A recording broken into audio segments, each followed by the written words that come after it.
Well, hi, everybody. Thanks for joining us today. I'm Karen McMullen. I'm the Senior Director of Membership and Chapter Relations at CAI at headquarters.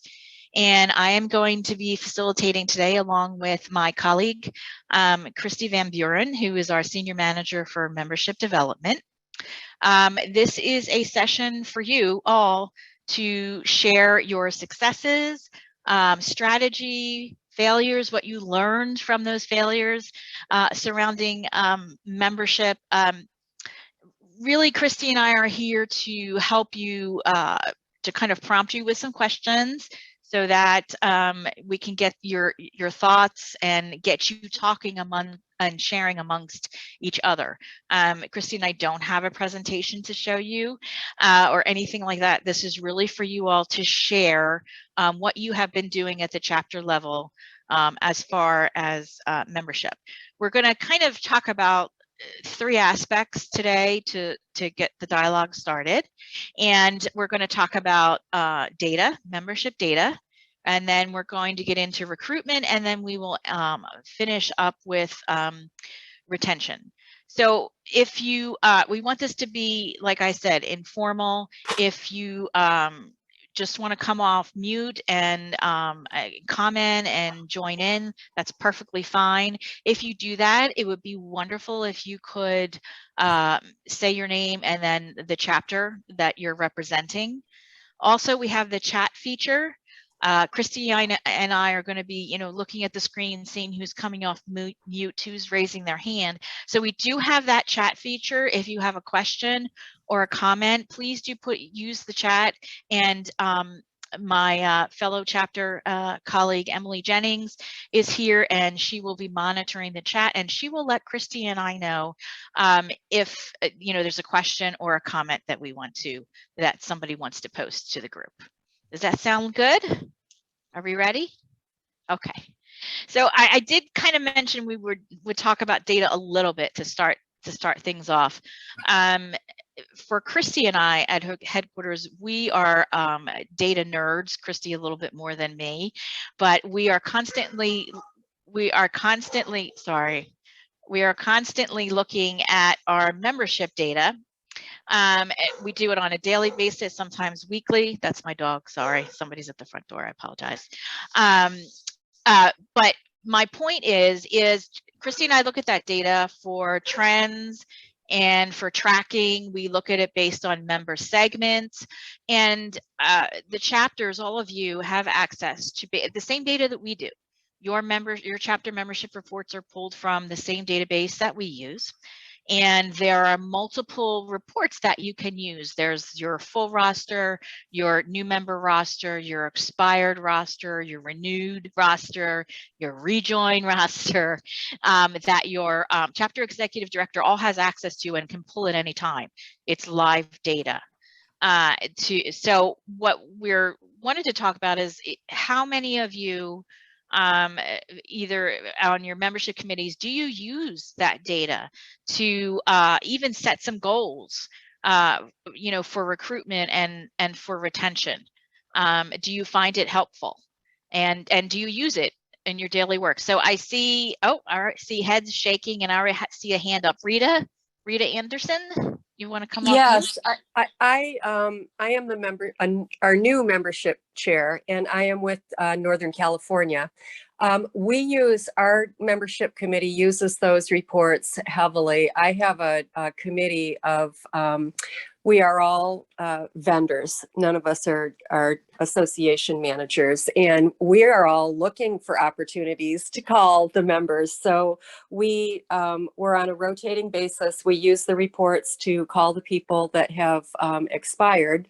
Or contact them somehow just to see if we can get some feedback from them, not to try and badger them into renewing, but to see if we can get some information from them on is there something that we could do that would help them want to retain their membership, or just try and get some dialogue going, let them know that they're always welcome to rejoin. We are just starting to use the new member reports to reach out to those folks as well and welcome them to the association. Remind them about the next time that we'll be getting together, ask them if they'll be there. We'd like to look for them and greet them and meet them and take them around and introduce them to people. So yeah, we rely on those reports. We use them heavily. Hi, everyone. Yeah, this is Amanda Glatter from the Minnesota chapter. We do the exact same. We constantly review them at each meeting to see what we've got. Rita, to your point, we've been reaching out to new members for the last probably couple years, especially through COVID, because we wanted to make sure people knew, like, we're here, CAI is still happening, there's things going on, and it's been huge. If you're not already doing that, I highly recommend it. I think it just kind of gives them like a friendly name and a friendly face to see at that first event. So those reports have been really, really huge. I know our board here in Minnesota has actually looked at the numbers of our growth and our retention and said, here's what we want from our membership committee as the goal for the next year. So we've really looked at those numbers to see what's been going on.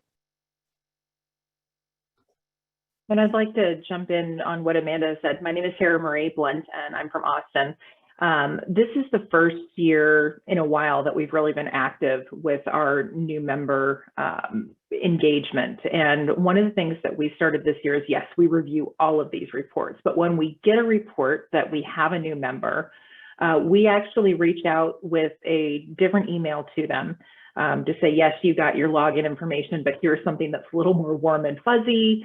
You're invited to attend our next events, and here's our schedule for the rest of the year. And then we assign them a buddy so that that buddy knows to expect them at the next meeting.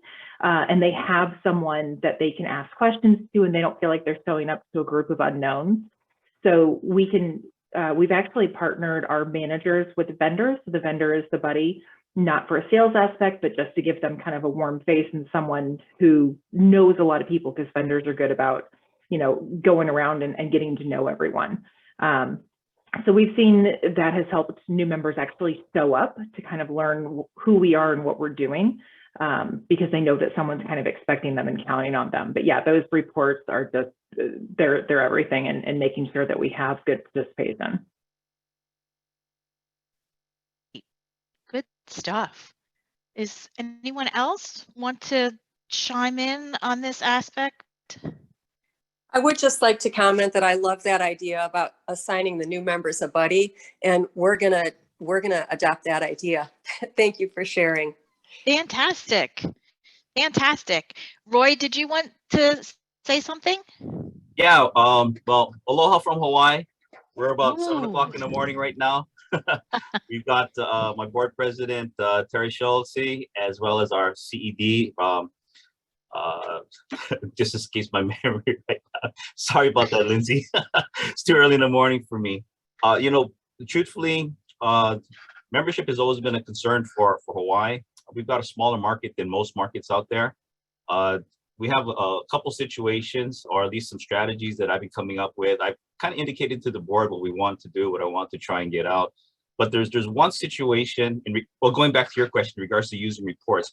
I use them not necessarily heavily, but I use them because of the fact that those are our main go-to people, meaning that we need to go to the members for them to go word of mouth to other people. Unfortunately, word of mouth only goes so far.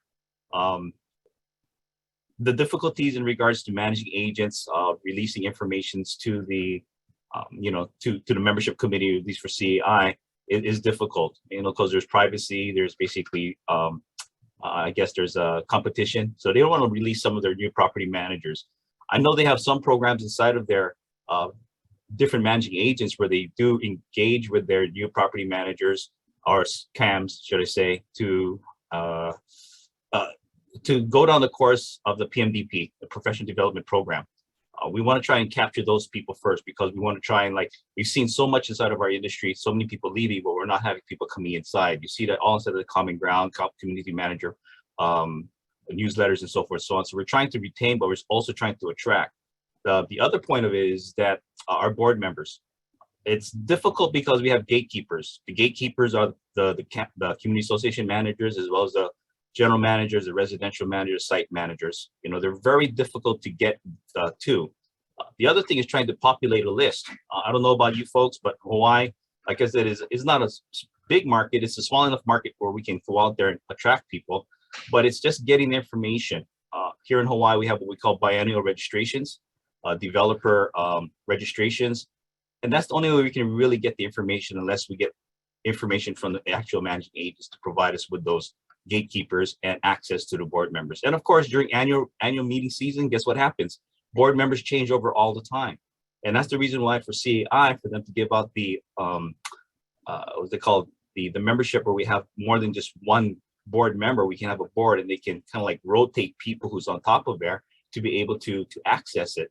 It's just keeping track of who's actually using the system or using the CAI membership and whatnot. But I guess in answer to your question, yes, the lists are very important for us because of the fact that, you know, we have probably 70 to 75, I want to say, correct me if I'm wrong, okay, Lindsay, we've got about 70% community association managers, probably about 20%, I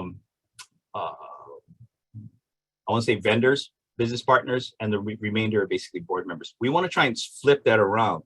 The reason why is because the board members are the ones who's they're the ones who's going to benefit mostly from our resources, you know, from the common ground to the blogs to everything that we have. So it's just one of those things where how do we attract people? How do we go out there? Not to get a little bit ahead of myself, but I'm trying to do a letter campaign. I'm trying to get to the gatekeepers, trying to get it to the particular person in hand to say, hey, here's what we are. I'm not sure about other states, but there are other organizations out there who's attracting the same membership class. We have Institute of Real Estate Management, for instance. They have the accredited managers program and the property managers, whatever it is. And we also have other state or city or even county organizations who's trying to attract the same membership. So there's a variety of things that we want to try and attract. It's just a matter of going out there, boots on ground, and getting in, shaking some hands, doing a smile, and say, "How's it? How you? I'm sorry, that's a Hawaiian term. How's it means how are you doing? Peace. Okay. Anyways, that's basically what we do. So, anyways, that in a nutshell is what we're trying to accomplish here in Hawaii. It's just a matter of getting my membership committee, which I do want to praise them because I have 4 people. And we're basically creating a list, and we're going out there hopefully with our email and our mail strategies to go out there and actually boots on ground, welcome people, tell them about CAI, and hopefully we can get some more membership. So in a nutshell, aloha from Hawaii. Thank you, Roy. Thank you. If any of you sometimes when I go out to chapters and if I facilitate a session, I get a surprised look when I do my breakdown of what the chapter's membership actually looks like. And it can be eye-opening when you see the pie charts that I love to do and Christy likes to do, to really see that membership breakdown and to keep your the membership committee, to keep your board updated on that and keep them apprised of that. If any of you, any of the chapters need assistance with understanding the reports, running the reports, how to use them, when to use them, we're always here available to you to use, to show you and to assist you on how to pull them and how to run them. Was there anyone else that wanted to comment? There's so many of you on my screen. Okay. If not, what we're going to move into now a little bit is recruitment, and Christy is going to take this area for us, and we're going to actually talk about a few things that Roy and others have mentioned. Go ahead, Christy. Hi, everyone. As Karen mentioned, I'm Christy Van Buren. I'm in membership development, so I'm working on recruitment programs, retention programs. I'm heavy in data. So if you ever have questions or want resources or want to bounce ideas off me, I'm happy to make myself available to any of you. But we're going to chat a bit about recruitment. Something we find is an ongoing challenge, or opportunity rather, is building awareness. So we wanted to talk a bit about how you build awareness of CAI within your local area. Does anyone have any new ideas or strategies or things that they're doing to try to build awareness And is that something that you find to be a challenge in your area? Hey, can you guys hear me?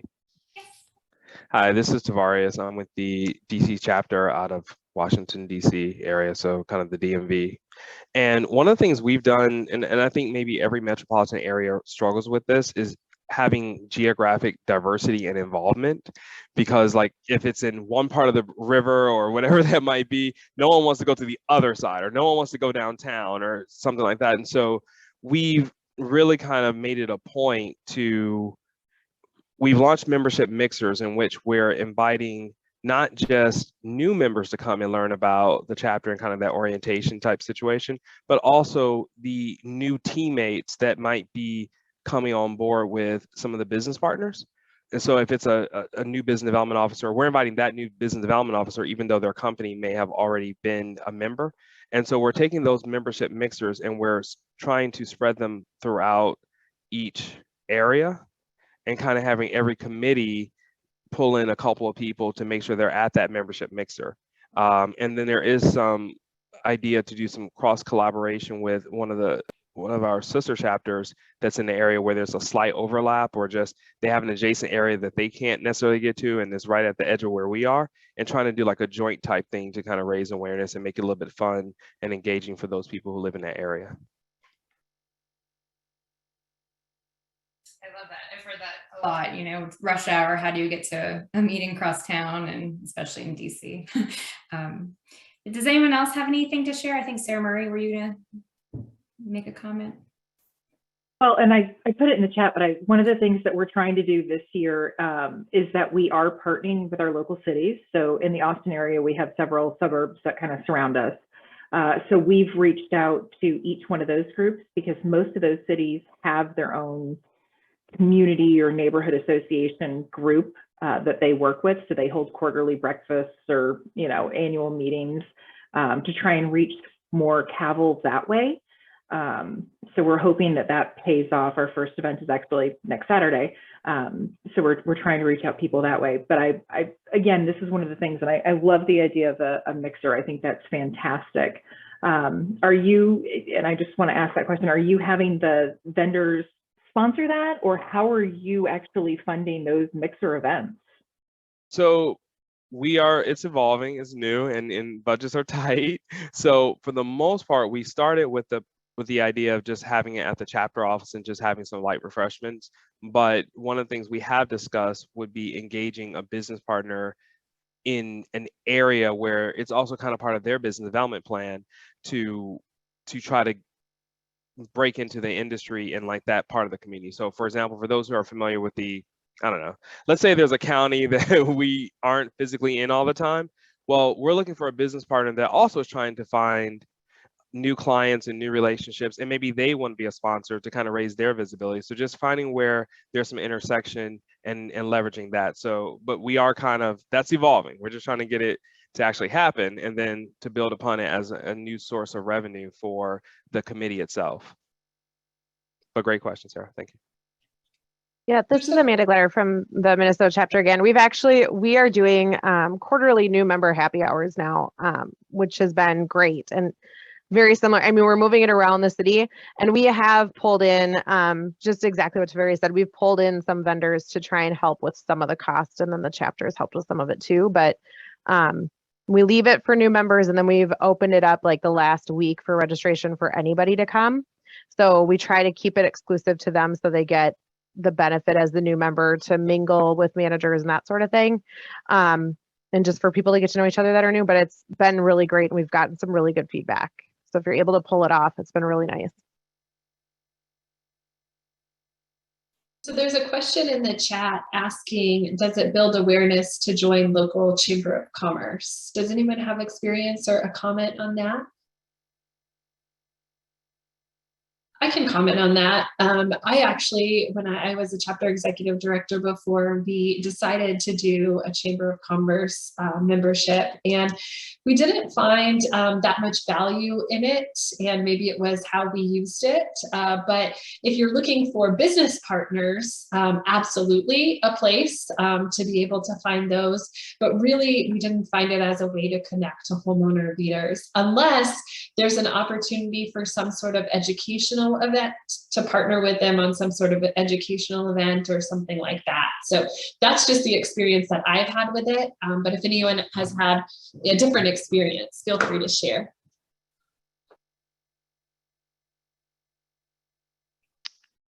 And I think there was another question too that said, how about real estate associations? Has that worked?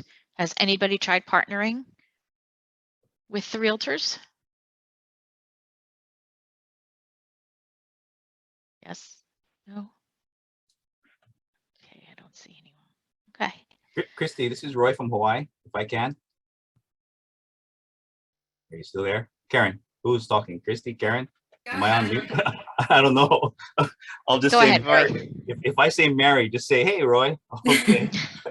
Like I said, there's in any organizations, since we're membership organizations, there's a lot. What's called the Chamber of Commerce is a membership organization. Real estate is membership organizations. Trying to partner with them can be very difficult because they're trying to attract the same people. And they always have to look at their budgets, and they always say, well, what is good for us? A realtor is paying, excess of $600 to $700 per year for their license, for their continuing education credits and so forth, so on, to be a member, to use MLS, whatever it may be. And so they always look at, okay, what's the low hanging fruit? CAI, how much are we going to use them? What are we going to utilize? For the real estate. Chamber of Commerce, they're looking for the same people. They're an organization who just really wants to advocate for businesses. And what we're trying to do in our industry, at least for CAI, is not necessarily the paper stores and the markets like that. We can do that, but our vendors are more towards trades, because most of our buildings that we use are in the trades business. So there's other organizations, like I said, Institute of Real Estate Management. We have Building Office Management Association. I mean, just go through all of the characters in the alphabet, put them all together, mix, mash them. You're going to find some sort of organization out there that has wanting to have somebody's membership out there. But I want to speak into regards to the mixer events. Tavares, you had a really great idea in regards to having those memberships. Hawaii, I'm sorry, we're out in we're the 50th state, all the way out in the ocean, and go figure, we're the last state who took the mask mandates off. Okay, that said, we're really trying to come out of this COVID thing, and hopefully that we can have mixers. And I know that my board president, as well as my CED, is on the call too. We really like to do something.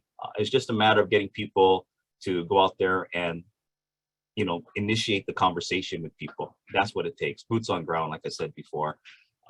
But partnering up with other organizations is an idea, but we don't want to have that conflict.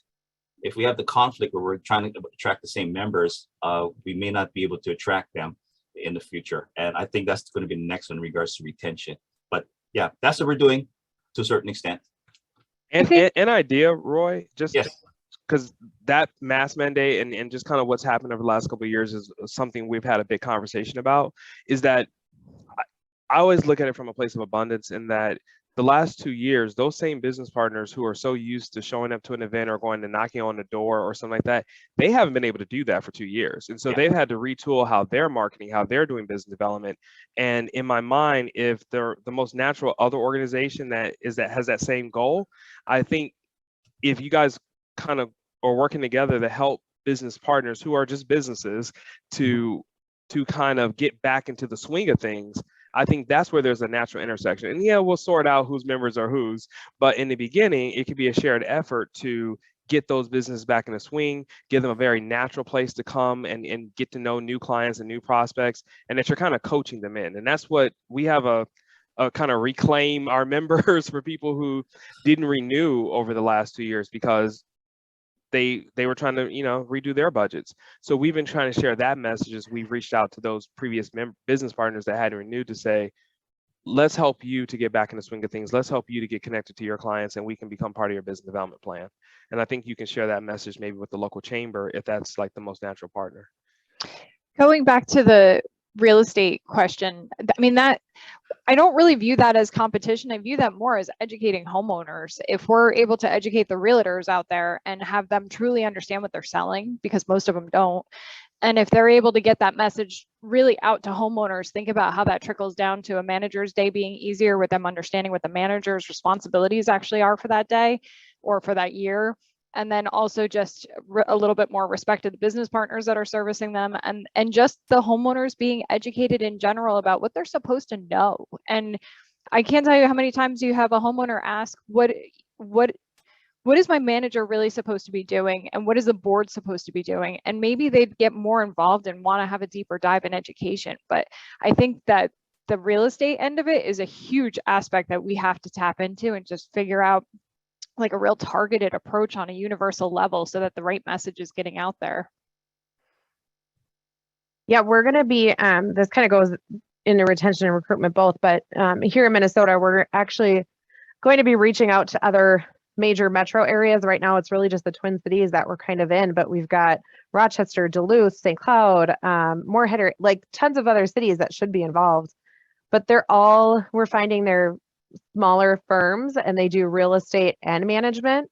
So we're trying to figure out, where are they? Like, how can we attract them and give them not just the real estate, here's the closings and that the lender education, right? Because they have to know that when they're helping a buyer or seller. But how do we give them the same information from the HOA standpoint and draw them into that education piece here that CAI can provide? So we're trying to figure out how to find them.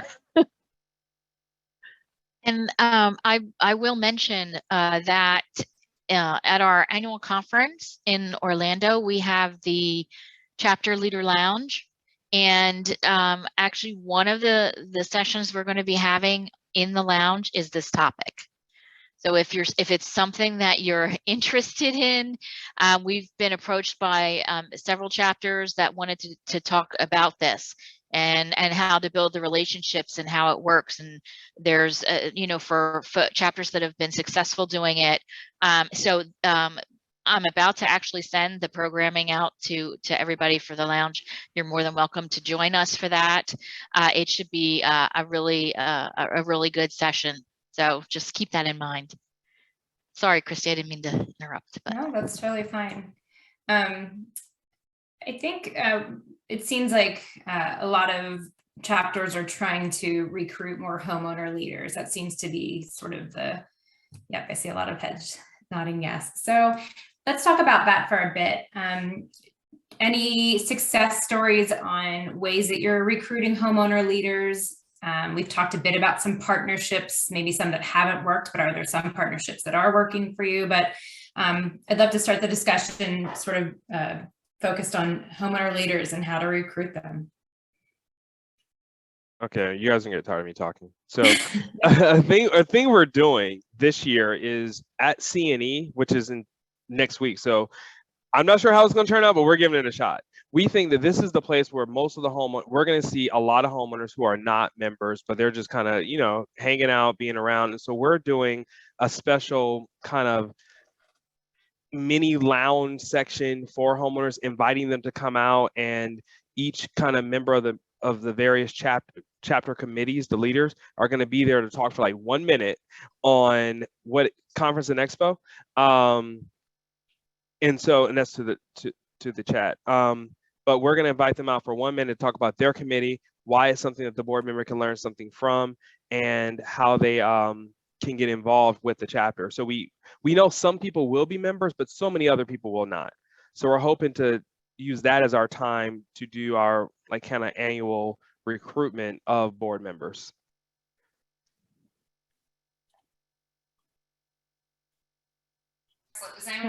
Any other new initiatives, or even maybe some that haven't worked to share? I want to follow up. Oh, I'm so sorry. Go for it. No, I just wanted to ask a quick question. How did you get the word out to your board members that you were doing, that they were invited to conference and expo? That's what I want to know. We have not. We are going to do it right then. When they're in there, we're going to be on the loudspeaker saying, hey, are you a board member? Come over here, come see these people. And we have like a cheat sheet that we're going to give them of all the upcoming activities, as well as resources from the membership committee, people who are on the committee, as resources for them to get connected. But I mean, it's kind of, we're building the plane in the sky, whatever that's called. But our goal is to get them right then and there, because there's never going to be a time where we can get their attention and hopefully give them some giveaways and get them signed up right then and there.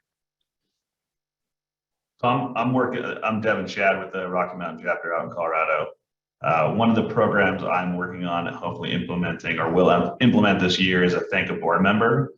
You know, we've obviously had the challenge of trying to get to board members, right? We've got the gatekeepers that potentially don't want us to have access to the board members, don't want board members to be educated. I've had property managers tell me that, that they don't really, they want to be the person that knows everything and not have them kind of be questioned. So that's been the biggest challenge. So one of our thoughts was, you know, there's so many board members that work as a volunteer and never get thanked by their community or anybody else. So the idea is I'm going to get small little like succulents, and then using our chapter leadership or other committees is just using our natural connections. Like a lot of us already live in associations.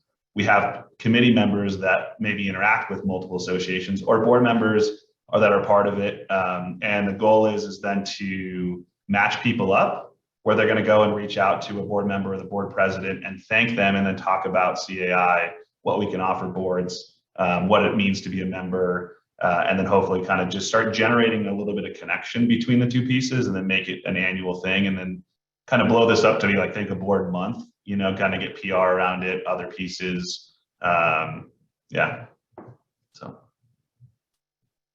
I've noticed on the chapter level, it is, you know, difficult to recruit homeowner leaders.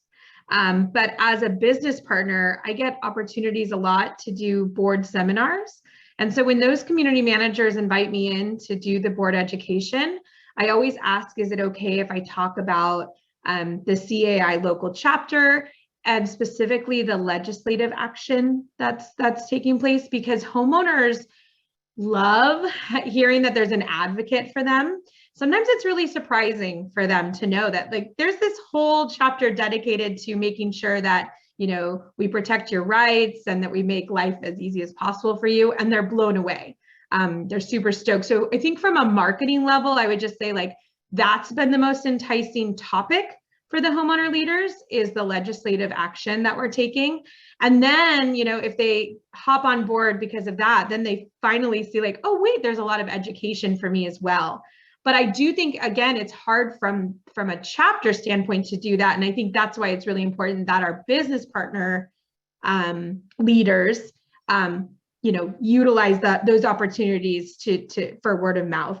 I always like to be really careful and make sure that I have the approval of the community managers that I'm speaking, you know, for or with, just to make sure I'm not stepping on any toes. But they're usually eager to let you talk about the legislative stuff because obviously that affects them. Thanks, Charlotte. And that's a great point about the advocacy. We have found at headquarters, whenever we do surveying and if we're out talking to members, particularly for our board members, the advocacy is a huge thing for them. And once they know that CAI can provide them that voice and that guidance, it's a really big enticement for them. So if you're considering, you know, how do I market to the board members or prospective board members, the fact that you are their advocate and all of the advocacy work that we do, and so much information is just already available on the CAI website. Just direct them there. Take a look, take a peek at what we can do for you. So I would, you know, highly encourage that that member benefit, if you will, to entice those that group, that member segment. Mark, I noticed you unmuted yourself. Did you have something you wanted to share? No? Okay. Yeah, Christy, Karen, this is Roy again, and Tavares. I know your pain. Sometimes we can talk a whole lot, but it's all good. But you know, in regards to also what everybody's talking about, advocacy. You know, CAI came out just recently with the Fannie Mae, Freddie Mac. I guess their newsletter, or sorry, their letter. A lot of people are looking up to that because we are a membership organization, and we actually get into the minds of the property managers. Let's put it this way: for community association managers, I was a portfolio manager for a long time. Let's put it that way, many years. You know, we don't get any information other than what we hear from our firms, from the managing agent. We try and get information from CAI, but a lot of times we get bombarded. You know, if you're like me, I was managing 15 properties at one point in time, 4,000 individual units. Was nice, was fun. But when you have that I guess that connection with the Legislative Action Committee with CAI for our chapters, and you also have that advocacy that we're talking about, the board members will start to perk their ears up because now it affects them directly. You know, because of the Florida collapse, there's legislation inside of our state, at least, in regards to doing inspections. They're looking at reserve studies that have to be done by reserve specialists. They're looking at a whole lot of things, and because of the Fannie Mae Freddie Mac situation, many of the buildings who have deferred maintenance are no longer going to have sellable homes. So it perks the board members' ears up, and that's what we need to basically attract, not in a fearful way, but as an educational way, so that they understand. So going back to the point in regards to real estate professionals, yeah, I thank you very much for that. I kind of like shied away from that, but I think more and more, since they're the ones who's going to be calling the property managers, or going to be calling up even the building managers, can you fill out this Fannie Mae 1076 kind of a thing? You know, we're not supposed to do it. But if you're in California, I listened to Adam Sterling, if anything, very good professional legal firm out there, and they had a really great seminar in regards to the Fannie Mae forms that's going out, what you can or cannot do, and so forth, so on. But legal advocacy is one of the best things we can do for our members. But I guess for the membership committee, we're trying to attract members so that we can get that information out to them. So just a little bit. I know your pain, Tavares. It's just throw everything at it. Yeah, that's what we're here for. You know, whatever, you know, I took a couple of tidbits from everybody, and my gosh, well, let me put it this way. I enjoy coming to these things because if you get one word, one sentence, one idea to grow your membership for you to get better at what you're doing, you know, this is great. This is the first time I've been on this. I don't know if we've had this before, but this is great. Also the resources. You don't see me writing everybody's name down. So if you talk, I'm putting your name down. Just remember, put what chapter you're at, because I'm calling you. All right. I'm out here LinkedIn all of you, so you guys are seeing LinkedIn connects. Does anybody do a targeted outreach through their conference and expo committee or their individual events? Like I know some have conference and expo, some have homeowners. We have regional councils that we're going to start to have a more targeted approach for that specific region. Like, has anybody done anything to break it down for a targeted regular outreach through a committee that they've had success with? I didn't mean to hijack that conversation. I just no, I haven't done that, Nicole, but I love that idea. I love it. We haven't started yet. We just talked about it last week, but I think it could grow legs if the same people are reaching out to the same people and building that reputation, saying these are the topics that we have coming up. And do you need different topics for next time? Can we start picking your brains a little bit more? But I think that relationship is going to make a difference. I love that idea. Nicole, hey Nicole, what I would say is what we have done, to your point, one of the things we've kind of had to think about is who's on the committee, and really trying to identify proactively people who are very excited about picking up the phone and calling people. And like you can have a few like operational people, but like getting those extroverts who actually are excited, or it's kind of within their business title, to get connected, because that's our biggest struggle is people feel like they're selling, and I feel like no, you're helping, and you're helping the people get connected to resources. And Nicole, you know, I've had this conversation in the past, but it's just we're not selling anything. No. They need education because they are liable. If they're a board officer, or if they're a manager, they can get education, or if they're a business partner, you want to get connected to new people. So Right. finding those people.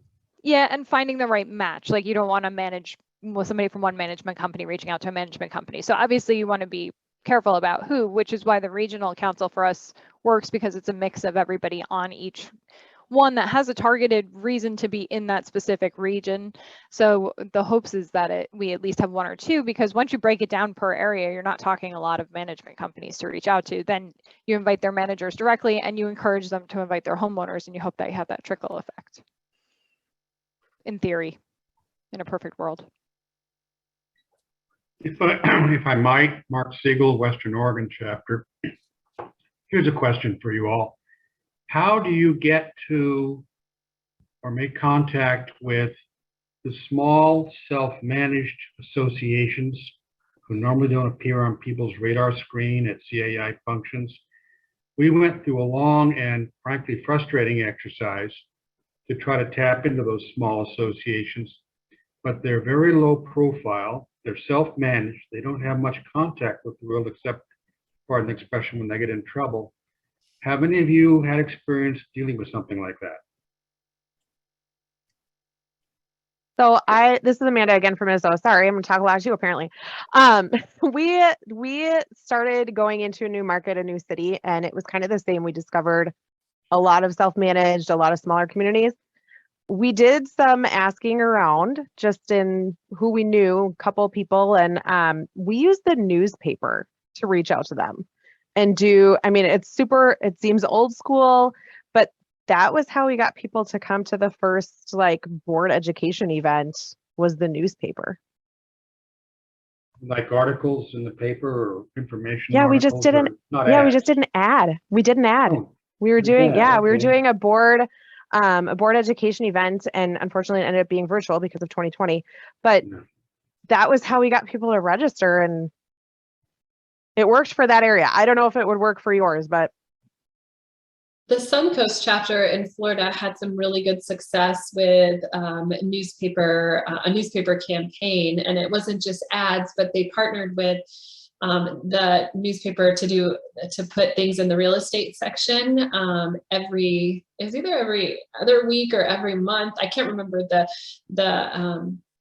the number of times they did it, but they provided educational content and articles for the newspaper to put in there. And then they have 2 trade shows a year. So then of course, during trade show time, they would put the ads. And the chapter executive director said that they had their highest attendance ever at a trade show those years that they did that. And they got a lot of recruitment out of it as well.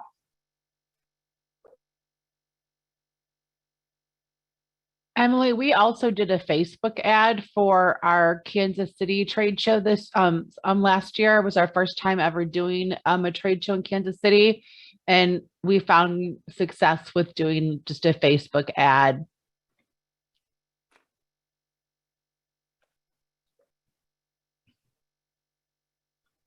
Well, thank you. I'm writing this all down. Thank you very much for your thoughts. Just an idea. Yeah, it's gonna be me. I'm not sure if you guys have it, but one of the things that we found is that depending on the state or a county, there's like somebody's regulating the homeowner association industry. So they have lists where they've asked people to register, the associations to register. And so though everyone has to register, so that might be an ability to partner with them when they're out in the community to have a table and they're talking about how associations become registered and what does it take and how to fill out the form. Having your table next to that table could be a great opportunity to not only kind of present CAI, but also to build upon something that people already have to come to, or asking them if you could leverage their mailing list or something like that to communicate an event that might be coming up for board members. But it's not every one of the areas I'm in has that, but some of them do. And we're trying to use that, at least for this chapter, because there's like 3 different regulators. Yeah, we don't have any lists in PA. There are in New Jersey, which we share part of the state, but the township manager, somebody suggested the other day, and that's, the number of townships you have could be insane, but it could be a place to start. And I'm not sure. They all need insurance. They all need some specific companies, not all, but like insurance is one that comes to mind that every association ideally should have. But I mean, how do you get that information without insurance companies breaching some sort of privacy contract? I'm not sure, but that's the one thing that they all need. Yeah, like to your point, real quickly, Tavares and Nicole, great suggestions. Like I kind of alluded in my first little talk. In Hawaii, we do have Hawaii is only so many miles. You go 150 miles one way, you hit into the water. Then you have to swim across the channel, and you get to Maui. Then you swim across the channel. Okay, we've got 8 different islands. six or seven of them are populated to a certain extent. So to the point is that we're a finite group, so we have to know who our market is. We have to know who the associations are, and we do have a biennial registration that they have to, and that feeds into our Department of Commerce and Consumer Affairs. We have a real estate division. They provide funding for some of our seminars for CAI, but that fund is also tapped in on other organizations who can tap into it. But to the point is that we have to know who our market is, who our potential customers are. Sorry, guys, membership is a marketing, M&M, membership and marketing, they go hand in hand. So we have to be able to go out there and market. So I know that at least for Hawaii, we do have that list, and we have about 2,500 certain associations on top of that list. And like I said, it's just getting the gatekeepers, the community association managers, the general managers, the resident managers, site managers, just to get inside of them. And basically what it says, boots on ground, getting your knuckles a little bit bruised up, getting your pride a little bruised up because of the fact that they're telling, oh, we don't really want to talk to you. But, like I said, if we continue to push the benefits of CAI, advocacy, professional credentials, education, best practices, whatever you want to push inside of there, hopefully they understand this is for your benefit, and it's not about trying to get your money. Because when we have an active board and we have a knowledgeable board, now those associations will greatly be benefited by the information they have, and they can run a good association. Yeah.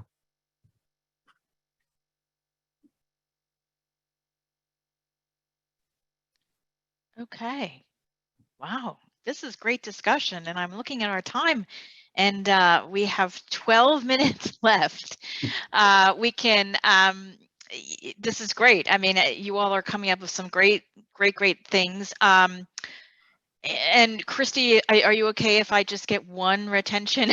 That's what I was going to suggest. Go for it. Okay. And also don't forget, this doesn't have to be the last one of this type of session that we do. We could do a second part to this if there's interest, because, and this is the whole point of this, is for you all to share your ideas and things that you are doing.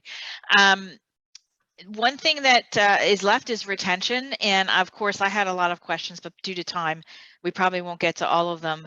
But one thing we'd like you all to share is what you're doing for new members. Do you have any innovative programs that you're doing for new members? How do you contact them?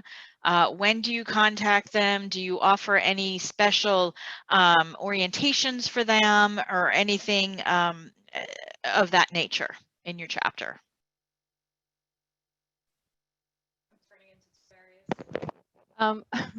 We actually did, last year we implemented a member experience or a member engagement committee. And it's a group that are kind of senior members of the chapter, and they reach out. They're broken up and assigned, whether it's a business partner to a business partner, manager to manager, homeowner to homeowner, and they are assigned to reach out, and there's different stages just to welcome them, depending on what type they are, to walk them through setting up their profile on the website, to invite them to upcoming events and be their buddy when they're at the events. They're ideally supposed to check in a few times throughout the year, and then eventually hand them off to hopefully a committee at that point, and have the committee chair take over for the second year. And by the end of the second year, typically you're in this industry. So if they make it through those first 2 years, they're likely a long-term member. And if we can help them to gain that that comfort and that understanding right from the beginning, like, hey, you're gonna meet right off the bat a few senior people that will take you around and introduce you to everybody and make sure you're comfortable. So if they're not engaging in that, and then at the end they say that they didn't get anything out of the chapter, then it's on them. Okay. Yeah, this is Amanda from Minnesota again. We're doing the same thing. We've got the new member buddy system going. We're actually in discussion as well to possibly start like a scholarship program of some kind. We don't know what that looks like yet, but we know that there's board members out there that we want to come to events. There's managers. It's not just board member and manager retention for CAI, but just manager retention here in Minnesota has been an issue. So we're trying to also look at different ways to, like you just mentioned, Nicole, if they're in for 2 years, they're here for the long haul. They're going to stick around for a while. So we want to make them hit that point. Dee, do you have your hand raised? Did you want to? Yes, hi. Y'all, this is great discussion. I really appreciate this meeting, and I do hope we do it in the future to expand on this and follow up on, implementing these things and some challenges we run into on that. There has been some really valuable stuff that I'm going to take away from this.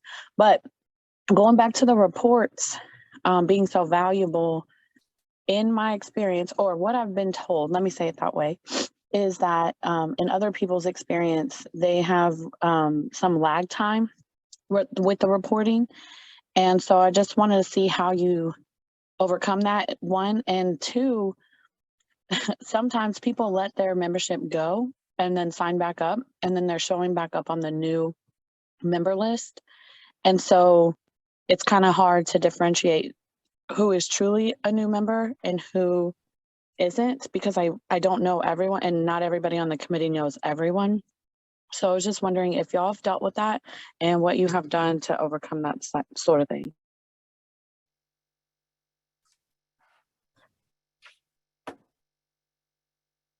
Hey, Dee, this is Roy. Look at old lists.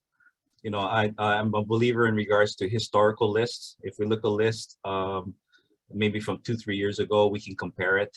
I'm not sure how big the memberships are in the other chapters, but I think that you can look at old lists to determine who's a really first time new person, never signed up for CAI, and those are the guys who are just fresh. They're fresh meat. Sorry, they're good people, good connections. But for the people who are returning in regards to retention, they're the people we welcome back, hands open, and says, you know what, child, the prodigal son went out there. We welcome you back. I'm gonna kiss you on the cheek and give you a big old party. We want them to come back, but like I said before, we're challenged because of the fact that there are other organizations vying for their membership, for their money, for their time, their resources, and everything else. I like what Charlotte said in regards to, because she's coming from the business aspect of it, we need to attract more business partners. And these business partners will bring up, hopefully, the funds. It is difficult when we say we're going to do an email campaign. It is difficult when we say we're going to do a C&E campaign. It takes time, it takes money, it takes a venue, it takes energy, it takes volunteers to do all of this. And that's just to attract the members. But there is a monetary side of it. And when your chapter may not have those seminar fees or other fees that we're getting from businesses or whatever it is difficult to have these events. But I don't want to be negative. I have a blue hat that says optimist, life is good.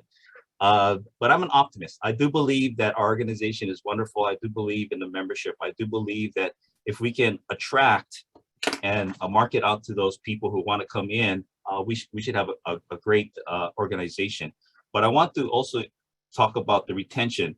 We continually have to engage our membership, engage, whether it be a monthly newsletter, a monthly email blast, even to the committee members, membership committee chairs, letting them know, okay, what about this idea? Let's engage. Because the more we engage, well, let's put it this way.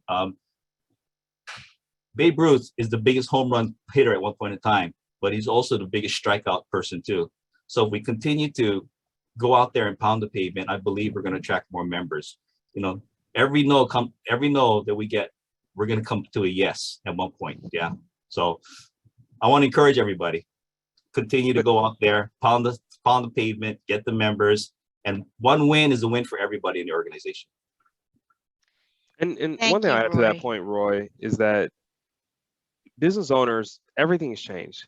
chambers are struggling to keep their members in there, as you've shared, but there is not another business or another industry that is a people industry, a people in-person industry, that they can't go knocking buildings because who knows who's there.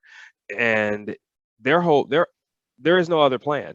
To be honest with you, we're the only game in town that's going to pull some people together and actually get some membership and has the licensing component that people have to kind of come to us.